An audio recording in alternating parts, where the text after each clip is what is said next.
All divine souls and twin flames. आज का ये वीडियो खास है ट्विन फ्लेम के लिए। देखिए, सबकी लाइफ में स्पिरिचुअल अवेकनिंग, सबकी लाइफ में नहीं मगर हर डिवाइन सोल की लाइफ में spiritual awakening and kundalini awakening दोनों होती है। तभी वो अपने कंप्लीट डिवाइन फॉर्म तक पहुंच सकते हैं, तभी वो अपनी प्राण शक्ति को इतना शक्तिशाली बना सकते हैं कि उनको किसी और पर not even on God depend नहीं रहना पड़ता है। ठीक है, यहाँ पर इंडिपेंडेंसी की बात हो रही है, तो कौन सी इंडिपेंडेंसी की बात हो रही है? सोल के लेवल पर इंडिपेंडेंसी की बात हो रही है। मतलब कि उनको सोल प्रोटेक्शन के लिए और ऐसी कोई भी चीज़ के लिए जहाँ पर उनकी सोल फ्रेगमेंटेड हो सकती है, वहाँ से प्रोटेक्शन के लिए उनको गॉड पर भी डिपेंड रहने की ज़रूरत नहीं पड़ती है। किसी प्रकार के घोस्ट, जिन या फिर किसी प्रकार की नेगेटिव एनर्जी इनर या आउटर इनको मतलब छू भी नहीं सकती है। ऐसा हो सकता है जब उनकी कुंडलिनी अवेकनिंग और स्पिरिचुअल अवेकनिंग दोनों हो जाती है तब। ठीक है, हर जीव शिव है ये कहने से पहले थोड़ा रीइंट्रोस्पेक्ट करते हैं। हर जीव शिव नहीं है, वही जीव शिव है जो काम, क्रोध, मद, लोभ, ईर्ष्या, डर, असलामती जैसी भावनाओं से ऊपर उठ चुका है। ठीक है जी, जो किसी भी सोल को हार्म नहीं पहुंचाता है, चाहे वो डिवाइन सोल हो चाहे वो डेमन सोल हो। वो हर सोल को फियरलेसली अपने बेस्ट वर्जन में ले जाने के लिए सपोर्ट करते हैं। वही शिव है। शिव किसी के लिए ना राग रखते हैं ना द्वेष रखते हैं, बट जिसको हेल्प चाहिए उसको हेल्प करने की क्षमता रखते हैं। बस इतनी सी बात है। अगर इतनी सी बात समझ में आ जाए तो ठीक है, वरना तो भगवान ही आपका मालिक है ना। खुद की अंतरात्मा से और शिव से जुड़ने से ये बेनिफिट होता है कि हम अपनी अंतरात्मा को जितना आगे बढ़ाना चाहें उसमें हमें डर लगना बिल्कुल बंद हो जाता है। हम डर से आगे हो जाते हैं। ठीक है, अब कुंडलिनी अवेकनिंग और स्पिरिचुअल अवेकनिंग के लिए जो मोस्ट इम्पोर्टेंटली आपको डेली जो करना है वो चीज़ क्या क्या है? देखिए, बॉडी को डिटॉक्स करने के लिए कुछ लोग फास्टिंग कर रहे हैं। वैसे तो ये अच्छा है मगर एक्चुअल में ये अच्छा नहीं भी है, क्योंकि जब आप लंबे टाइम तक फास्टिंग करते हो तो कहीं ना कहीं आपकी प्राण ऊर्जा कम हो जाती है, और यही तो चाहिए डेमन को। अभी तो डेमन्स एक्टिव है ना। फिर भी फास्टिंग करो तो तभी करो, जब फास्टिंग करो तो ऐसी फास्टिंग करो ना जिससे आपका बॉडी कंप्लीटली बैलेंस में आ जाए, आपका माइंड, बॉडी और सोल। इंटिमिडेटिंग फास्टिंग करो। जैसे कि आपको अगर कुंडलिनी अवेकनिंग और स्पिरिचुअल अवेकनिंग दोनों करनी है और आपकी स्पिरिचुअल अवेकनिंग कम्प्लीटली हो चुकी है और आपको सिर्फ कुंडलिनी अवेकनिंग बाकी है, ऐसे में आपको क्या करना है? ऐसे में आपको अपना खाना पीना, अगर आपके पास कैपेसिटी है कि आपका खुद का घर, खुद का किचन है, जो आप कम्प्लीटली किचन खुद ही इस्तेमाल कर रहे हो और कोई आपका किचन इस्तेमाल नहीं कर रहा है, या फिर आप खुद का दूसरा घर एक ऐसा अफोर्ड कर पाते हो, इतना बैंक बैलेंस है आपका, तो ज़रूर से जब आपकी स्पिरिचुअल अवेकनिंग कंप्लीट हो गई है तो थोड़ा सा आइसोलेशन ज़रूरी है। आइसोलेशन का मतलब ये नहीं है कि आपको सोशली कम्प्लीटली लोगों से डिस्कनेक्ट हो जाना है, बट जितना हो सके अपनी स्ट्रॉन्ग बाउंड्रीज़ बनाना सीखना है, और जितना हो सके आपको अकेले में टाइम बिताना ज़रूरी है। क्योंकि बात क्या है पता है कि जब कुंडलिनी अवेकनिंग होती है ना तो वो बहुत ड्रास्टिक होती है। उस टाइम पर आपको ज़ोर ज़ोर से चिल्ला कर रोना आ सकता है, आपके साथ अजीब सा आपका बर्ताव हो सकता है, और इतना रोना आपका देखकर आपके मम्मी पापा या आपके लव्ड वंस आपको कुछ ना कुछ कंसोलेशन देंगे, कुछ ना कुछ आप को मोटिवेट करने की कोशिश करेंगे। तो ऐसे में आपके जो पुराने वुंड्स हैं, पुराने लाइफ टाइम्स के वुंड्स हैं, वो नहीं हील हो पाएंगे। ना ही आप कंप्लीटली अपने पुराने लाइफ टाइम्स देख पाओगे, ना ही आपके पूरे के पूरे चक्रास क्लेंस्ड होंगे। ये मेरा खुद का एक्सपीरियंस है। मेरी कुंडलिनी अवेकन हो गई थी। मेरे खाने पीने के रहने की सुविधा उस टाइम पर ठीक ठाक थी, मतलब कोई इतना ज़्यादा प्रॉब्लम नहीं था। उसके बाद जैसे ही मेरे नेबरहुड में, मेरे पड़ोस में मेरी हम उम्र लड़की आ गई और उसके मम्मी पापा सब मेरा टेक केयर करते थे, ध्यान रखते थे, थोड़ा सपोर्ट करते थे। उसके बाद मेरी अवेकनिंग की प्रोसेस कम्प्लीटली ख़त्म हो चुकी। देखिए होता क्या है, आपकी एनर्जीज और उनकी एनर्जीज 3D लेवल के पीपल की एनर्जीज बिल्कुल डिफरेंट होती है। जब आपकी कुंडलिनी अवेकनिंग हो रही है तब आपको ये समझना पड़ेगा कि यूनिवर्सल यूनिटी तो ठीक है, वननेस तो ठीक है, but exactly at the time of kundalini awakening separation भी उतना ज़रूरी है। आप एक अलग पर्सन हो, आप एक divinely guided and divine persona हो, और आपको अपने कंप्लीट डिवाइन फॉर्म में आने के लिए अपनी कंप्लीट लाइट को उजागर करने के लिए सोसाइटी से दूर होना पड़ेगा। आप 3D के डायमेंशंस के लोगों के बीच में नहीं रह सकते हो। आपके डायमेंशंस अप होंगे, 11th D और 15th D तक जा सकते हैं। अगर आपने ऐसा नहीं किया तो आप अपने कंप्लीट डिवाइन फॉर्म में नहीं आओगे। ये संपूर्ण सत्य है, चाहे किसी को एक्सेप्ट करना हो, चाहे किसी को एक्सेप्ट ना करना हो, बट आपको अपने कंप्लीट डिवाइन फॉर्म में जाना है। आपको अपने कंप्लीट 11th डायमेंशन या 15 डायमेंशन तक पहुंचना है और स्टेबल रहना है। इवन आपको 7th डायमेंशन में तो स्टेबल रहना ही होगा, तो आपको अनरीचेबल होना पड़ेगा।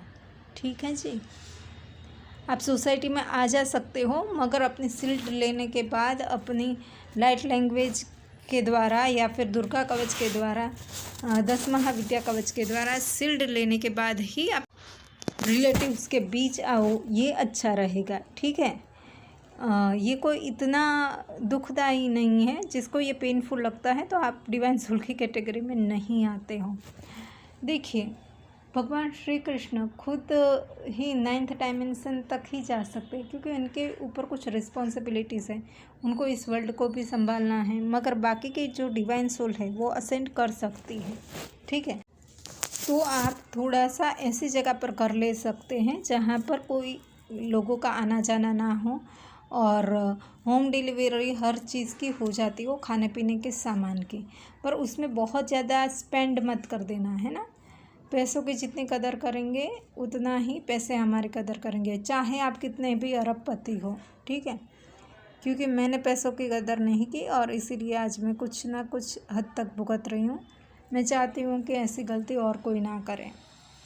तो मेन बात ये है कि कुंडलिनी अवेकनिंग के लिए, कम्प्लीटली कुंडलिनी अवेकनिंग और कम्प्लीटली चक्रा क्लेंसिंग और चक्रा एक्टिवेशन के लिए क्या क्या चीज़ें ध्यान में रखनी ज़रूरी है।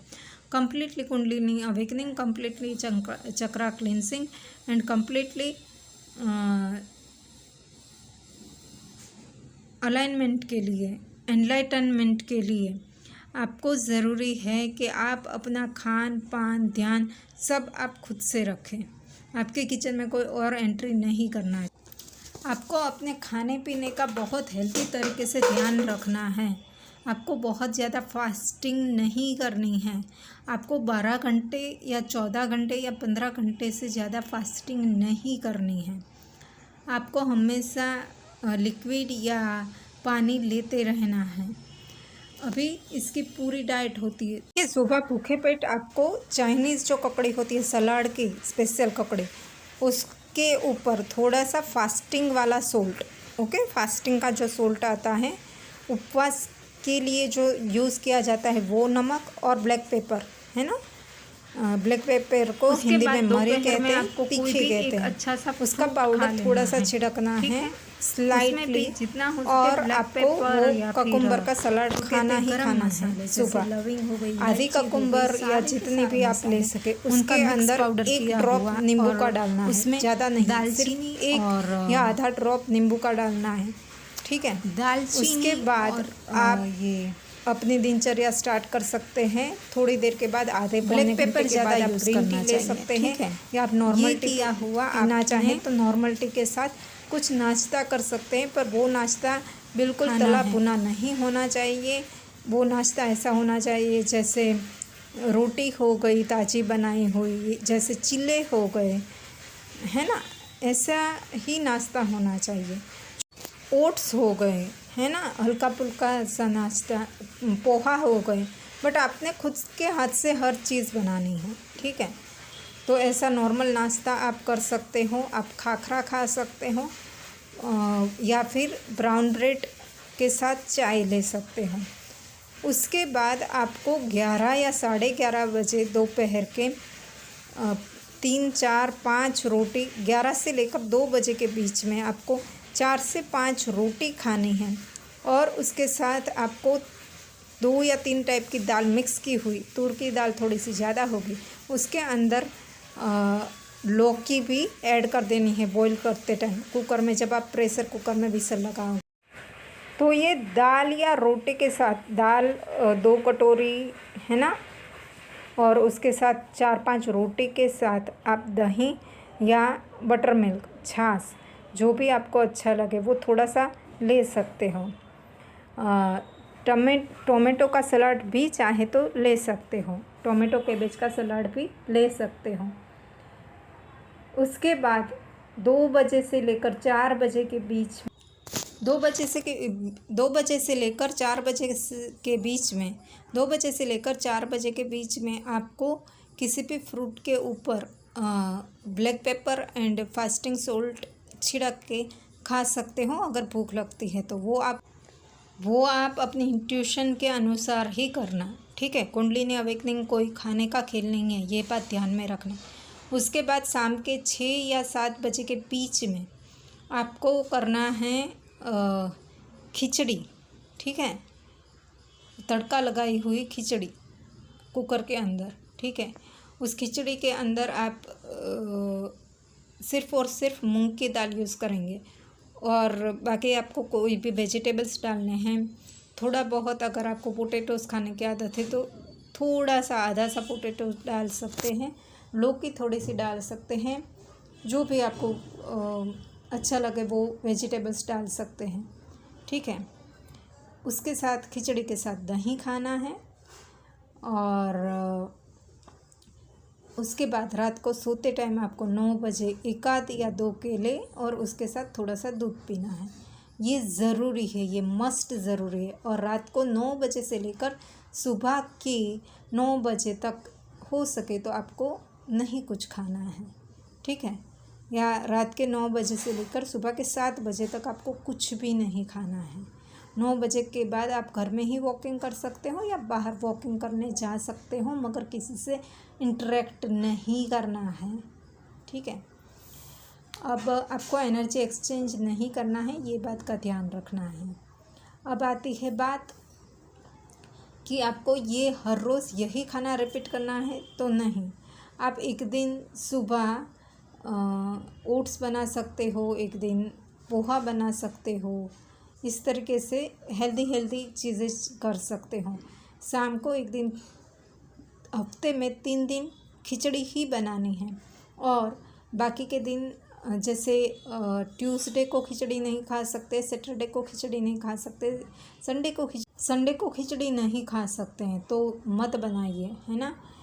उस टाइम पर आप बना सकते हैं पास्ता जो बनाने में बहुत इजी होता है।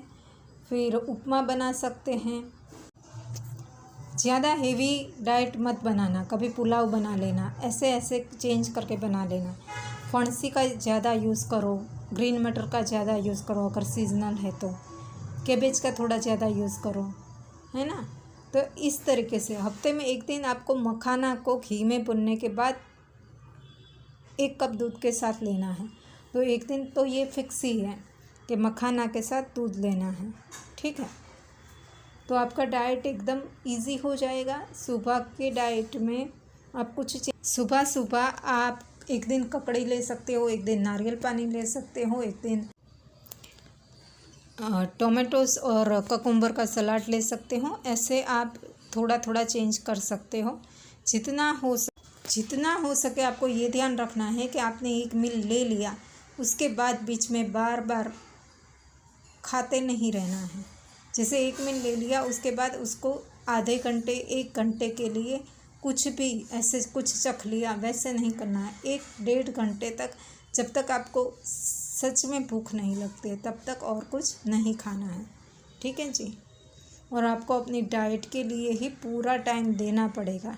डाइट और साधना, आपको 2 ही काम करने हैं। अगर आप कंप्लीटली स्पिरिचुअली अवेकेंड हो चुके हो तो कुंडलिनी अवेकनिंग कोई खाने के खेल नहीं है। कुंडलिनी अवेकनिंग में आपको अपनी बॉडी को इतना सशक्त करना पड़ेगा कि वो मंत्र की ऊर्जा को होल्ड कर सके। और इसके लिए आपको अपने बॉडी की पूरी कंप्लीटली ध्यान रखना है अपने तरीके से, सेल्फ केयर से, ठीक है। आपको दिन में, हफ्ते में 1 आध बार या फिर दिन में हर रोज़ एक सुखड़ी खानी है। गुजराती में सुखड़ी कहते हैं, हिंदी में शायद गोल पापड़ी कहते हैं। कैसे बनानी है वो आपको यूट्यूब पर मिल जाएगी लिंक, मगर मैं अपने तरीके से बता रही हूँ। आपको सिर्फ़ और सिर्फ ब्लैक गुड़ का ही सुखड़ी बनाना है, ठीक है। आपको गोंद को सेक लेना है गाय के घी में, भैंस का घी नहीं चलेगा। तो गाय के घी में थोड़ा सा घी लेना है, 2 चम्मच में ही हो जाएगा शायद। तो गाय के घी में ये गोंद सेक लेना है। गोंद अच्छे से फूल जाए उसके बाद तुरंत ही उसको कूट लेना है या मिक्सचर में क्रश कर देना है ठंडा होने के बाद। जब ठंडा हो जाए तो उसके बाद उसके अंदर आप बादाम, पिस्ता जो भी डालना चाहो, वो ड्राई फ्रूट अगर डालना चाहो तो डाल सकते हो। उसके अंदर आपको तज, लविंग, मरी, इन सब का पाउडर तो डालना ही डालना है। तो गरम मसाला थोड़ा सा डालना ही है। गरम मसाले का पाउडर, खुद के हाथ से बना हुआ गरम मसाले का पाउडर थोड़ा सा इसमें डालना है, ठीक है जी। गरम मसाला कैसे बनाना है उसका एक अलग से मैं वीडियो डाल दूँगी। तो ये गरम मसाले का पाउडर थोड़ा सा इसमें डालना है। अब आपको गेहूं के आटे को सेक लेना है घी में, गाय के घी में। उसके अंदर जो ब्लैक गुड़ होता है उसको बिल्कुल अच्छे से पाउडर फॉर्म में कर लो, या फिर उसको जैसे सब्जी को हम काटते हैं ना, वैसे इसको भी छरी से पतला पतला सा काट लो। तो जब आपका गेहूं का आटा आपने सेक लिया है अच्छी तरीके से घी में और वो ब्राउन कलर का हो चुका है, उसके बाद आपने पिसा हुआ गोंद और जो गरम मसाला है वो थोड़ा सा उसमें डालना है, ठीक है। और फिर अच्छे से हिला करके आटे को और पाउडर को मिक्स कर देना है। उसके तुरंत बाद आपको उसमें अपने कटा हुआ जो इस सुखड़ी में से आपको हर रोज़ एक पीस सुखड़ी थोड़ा सा रोटी की जो तवी होती है उसमें खाने से पहले थोड़ा सा गरम करने के बाद ही खाना है। तो रोज़ 1 पीस ये सुखड़ी खानी ही खानी है, ताकि आपके जॉइंट्स में जो भी ऑयलिंग होती है ना, जैसे हम बाइक में ऑयलिंग कराते हैं वैसे ही जॉइंट्स के बीच में जो ऑयलिंग ज़रूरी है, ये सिर्फ घी, गोंद और ऐसी चीज़ों से होती है, और ख़ास करके ब्लैक गुड़ से, है ना। तो आप अपने खाने में, लंच में, डिनर में, हर जगह पर ब्लैक गुड़ का 1 टुकड़ा तो आपको खाना ही खाना है, ठीक है। ये मैं कहना भूल गई थी, ये ऐड कर देना। तो ये ऑयलिंग आपकी हो जाती है। अब इस सुखड़े के 1 पीस को हर रोज़ खाना है, और खाने से पहले जब भी आपको खाने का मन करे उससे पहले उसको रोटी की तवी में थोड़ा सा गरम कर लेना है, ठीक है। ठंडा नहीं खाना है। सुखड़ी ठंडा खाने से एसिडिटी होती है, ओके। आपको अपनी बॉडी को इतना सशक्त बना लेना है ताकि वो मंत्रों की ऊर्जा को धारण कर सके, अपने अंदर की डिविनिटी को कम्प्लीटली जगा सके, अपने अंदर के पोटेंशियल को कम्प्लीटली जगा सके। तो अपनी बॉडी का सबसे ज़्यादा से ज़्यादा ध्यान रखिए, अच्छा खान पान करिए और अच्छे से मेडिटेशन कीजिए और बहुत ही ज़्यादा शक्तिशाली बनकर हमसे मिले, यही आशा के साथ कि आप सब अच्छे से करेंगे। Take care, bye bye.